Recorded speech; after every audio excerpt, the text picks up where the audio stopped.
lovelies, and welcome back to another episode. Today I have for you a special video for Black travelers. If you are wanting to know something about our history, then stay tuned.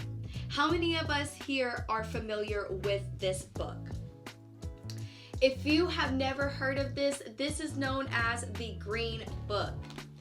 It is important to know that these books are a history staple to traveling as a Black American. So these books are going to be broken down as to what was made, how they were made, and why they were made. So go ahead and give this video a like, share it to your friends and family who haven't seen Bello's Travel before, and let's go ahead and jump right into it.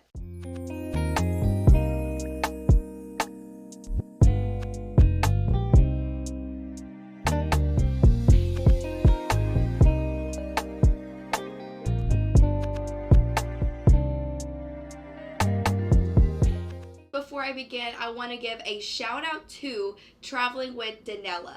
If you have never watched this show, I highly recommend you guys make sure you tune into her shows. She is one of the top 100 most influential people in hospitality and travel. With the dynamic travel expert that she is and a thoughtful leader, she is the key to understanding some of the destinations and some of the unique features that they offer. With some of her specials that come out, like Black History Month specials, she has a cruise one and holiday special. But what's most important is make sure you tune into her new Green Book special that will be coming soon. And it will be specializing some of the destinations that are actually inside of here, pinpoint, that are still active today. So make sure you guys are tuning into her show. So now I'm going to bring you back into the Green Book and exactly how it was made and who created it. So the author of this Negro Motorist Green Book is actually Victor Hugo Green. He was the founder, and he was actually a postal worker who saw the need in Harlem, New York, the need for travelers to have safe places to stay, even places to get gas, and without violent confrontations that involved with Black travelers. So this circulated around 1936 to 1967. This was curated, some of the newer ones, and now are going to have the whole U.S. But in 1936, you're going to see mainly Harlem, New York. They distributed about 15,000 copies a year. This postal worker turned into a travel agent as he started to see the need to collaborate with other organizations and companies that would see the potential to help travelers like us, Black travelers, travel within the U.S. Traveling with this Green Book was a must during the Jim Crow era, when the segregation was strong and Black travelers did not have the opportunity to seek the same housing and even travel destinations like gas stations and dinings like the white travelers did. So this showed safe areas, companies, and etc. that they were able to stop at freely while traveling in the U.S. Taking you back to just a little bit more of the history of Black travel. The Federal Highway Act was created in 1956. This turned Black travelers more into the expansion of traveling the world. So that means the 50s and 60s, the federal highway was the way to travel. However, Blacks were turned away from gas stations, dining, and motels more frequently than they have been before because they're traveling in new destinations, and some destinations were scary. So this book right here was vital. So taking back and learning, when you go on a road trip, learn that you're taking in some of the Black history, and taking back Black history out of schools nowadays is so strong that an advocate for you to teach this into your kids and show them how important it is to travel into these history areas and understand the freedom that we have now. So moving forward, I want you to understand these Green Books right here are a key of history. So I want to show you guys just a little bit of some videos that I found at the Travel Show and Adventure. That is where I learned about this green book, and I have a first-hand testimony of someone using the green book and their family history along with it. Again, hi everybody. Green book, must have. Don't leave home without. Safe haven. We're up against the clock here. We're trying to get as much actual stories of people that used this green book during the Jim Crow era between 38 and 67 that we can. Those folks are in their 80s right now. And when they go, their stories are going to go with them. I said, Mom, Dad, did you guys have a green book? They said, no, we actually didn't own a green book, but we knew what places were safe that we could stop. We were in Pennsylvania, and we had to go down and visit family in Virginia. And he goes, the one thing I do remember was a shoebox. He goes, I never quite understood the shoebox, and it always had grease stains at the bottom of it. I said, why is that? He goes, because we always packed fried chicken, because you never knew exactly where you could stop to eat. You had to have extra containers for something to drink, even containers on the side for places to relieve yourself. He goes, the worst thing that could happen if you were traveling and you had a stomach ailment. That's a problem. But who would even know to ask that question unless you lived through that time? This new generation, they don't know. And a large degree, we're not showing. We're not teaching. I'll give you another example. Lyndon, President of the United States, wins the election. Him and his wife, Lady Bird, have to move from their Dallas office to Washington, D.C. They load up the car and they take their #1 assistant with them, who happens to be an African-American woman, and their head chef. They travel and are appalled at how many places were not allowed entrance because they had this rule with them. This is the incumbent president of the United States, and still couldn't get a hotel room or someplace to eat between Dallas, Texas, and Washington, D.C. Shows up, sets up his office in D.C., and now becomes the #1 civil rights activist because he saw it firsthand. These stories have to be told. There's thousands of them available. The Green Book is cool because you'll see addresses in your neighborhood, places that were alive and active. We want to talk about the original Airbnb. People were putting their name and their address in this book for all to see. If you come to Nashville, you can come to Sister Hattie's house on West 33rd Street. There's a place for it. Imagine you're on a road trip with your family. The year is 1954 and you're black. Segregation is law in the South and basically practiced everywhere else in America. You're traveling down the famed Route 66 and you've just reached Albuquerque, New Mexico for the first time. There's not another town for miles and you want to pull over and sleep for the night. There are over 100 motels to choose from, but less than 8 will take you in. Picking the wrong one could lead to a humiliating encounter, or worse, a violent one. But there was actually a way to know where you'd be welcome. It was in the Green Book.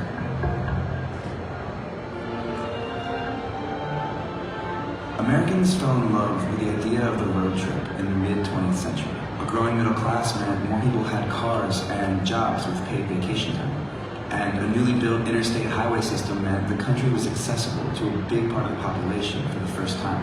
The open road indicated freedom, and traveling by car reflected Americans' image of themselves: self-sufficient, curious, and spontaneous.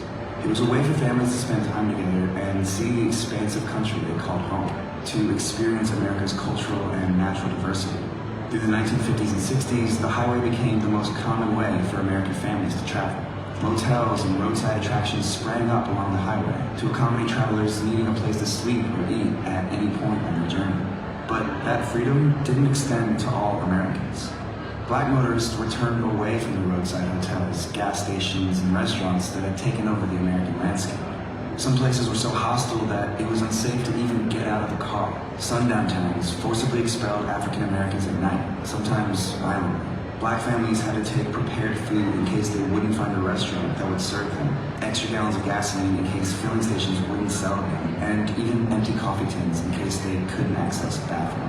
They carried blankets and pillows, knowing that finding a safe place to sleep could mean camping by the roadside or driving long hours into the night, even though they had money to pay for a hotel. Sometimes that distance was fatal. It was the exact opposite of the spontaneous American road trip. But thanks to a Harlem postal worker turned travel agent, knowing where to go wasn't a total shot in the dark. In 1936, Victor Hugo Green collected information on hotels, restaurants, beauty salons, and mechanic shops that would reliably serve African Americans in New York City. He called his travel guide the Negro Motorist Green Book and began publishing an updated version each year. Using his network at the United States Postal Service, which was one of the largest single employers of African Americans at the time, Green put together detailed information on businesses and private homes that would welcome black travelers. The Green Book eventually grew to cover locations in all 50 states and sold ad space to businesses all over the country. With the help of Esso, now ExxonMobil, as a progressive corporate partner and distributor of the guides, around 15,000 copies of the Green Book started selling each year. Victor Green's once 16-page booklet ballooned to over 100 pages and became a staple item for black families who wanted to participate in the joy of cross-country travel. And it turns out that iconic image of the open road, of freedom and family values, would become an anchor in the civil rights movement. Dr. Martin Luther King even mentions it in his I Have a Dream speech. We can never be satisfied as long as our body is heavy with the fatigue of travel, cannot gain lodging in the motels of the highways and the hotels of the city. The Civil Rights Act ended legal segregation in 1964, and just 2 years later, the Green Book went out of print. It had become obsolete. And as the road cut through the broad plains, you felt the tremendous space all around you, the country rolling out to the horizon, and you rolling with it.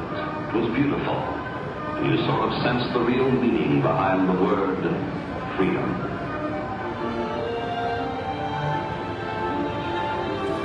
So last but certainly not least, I want to leave you with some cool and fun destinations for you to consider when traveling as a black traveler.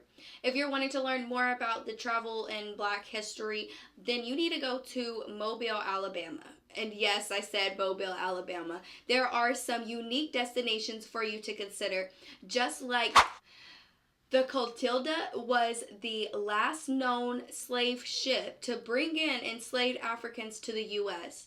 And so this was intentionally sunk in 1860 to hide the evidence that it was used to smuggle in enslaved people from Africa.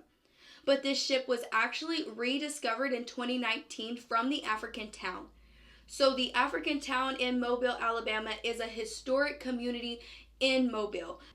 The African town was founded by the survivors of this slave ship, and they arrived into the U.S. Mobile was the site of Americans' first known Mardi Gras celebration. If you haven't known that already, I know you think of New Orleans when it comes to Mardi Gras, but this city still celebrates Mardi Gras to this day. It is a major holiday. The next one that I want you to think about is Moon Pie over Mobile. This is one of the Gulf Coast top New Year's Eve celebration, and this is the perfect way for you to start in your new year. So come to Mobile and see what is buzzing. I mean, it's not new, but it can be new to you when it comes to black history, and I want you to seek this in. The next destination I want to bring you to is going to be next to my hometown, is Atlanta, Georgia. When it comes to black history, we all know and love Atlanta, Georgia for a lot of different reasons. But Atlanta was the center for the civil rights movement in 1960s. This is also the hometown of Martin Luther King Jr. So Atlanta was originally the rail transit hub when it came to traveling. So whenever the trains started coming in as well, Atlanta was the place to go when it came to traveling all over the U.S. When it came to Atlanta becoming a black-owned area was in 1970, when the white population started to go into having their own suburban areas, which enhanced the black communities to start building their own black-owned companies and having their own communities within Atlanta. Also, putting Atlanta on the mark, they hosted the Summer Olympics in 1996. So if you want to know more about Atlanta, make sure you check out to bossladybio.com/SierraBobo, and I can hook you up with the perfect itinerary. So the next destination I want to bring you to is someplace everybody knows and loves. This city is a staple for black culture. Harlem, New York is a black residence and has been present since the 1630s. Yes, I said it, 1630s. This has been an opportunity for black, not only travelers, but just black residents in general. Harlem is known for its jazz clubs and hip-hop culture, but not only that, just the black cultural and style in whole. Harlem has so many black-owned restaurants, bars, retailers, and so much more still to this day that you don't want to miss. Make sure that you take your roots back to where they came from and take a look at Harlem, New York next time you're in New York. Now, there are so many other different black cities here in the US that I would be spending a lifetime here on this video. But I want to let you guys know that I am a supporter for black travelers, and I want you guys to be able to feel safe and confident while traveling. So when it comes to history and research, I offer free research and education for all things travel. So if you're looking to go to a destination and you want to know more about that specific place, feel free to reach out and I'll be more than happy to give you that information. Now, getting back to the Green Book, if you want to know more information on how you can get connected with the Green Book and how you can actually receive your own copy, contact me personally. But while you're at it, more importantly, I want you to visit their website. Visit the Green Book's website and learn about it. Learn about your history and maybe even share this information to some loved ones. Reach out to those that were maybe around during the time that the Green Book was circulating, and maybe they have some stories that you would like to share. This is something that we want to stay alive in our history. We want to know what allowed us this freedom to travel, and with that we can travel with luxury. So now make sure you guys are following along to me. I have a lot of new updates coming in store. I can't wait to share with you guys, so make sure you guys are following along. Share with your friends and family, and I'll see you guys on the next episode. Bye!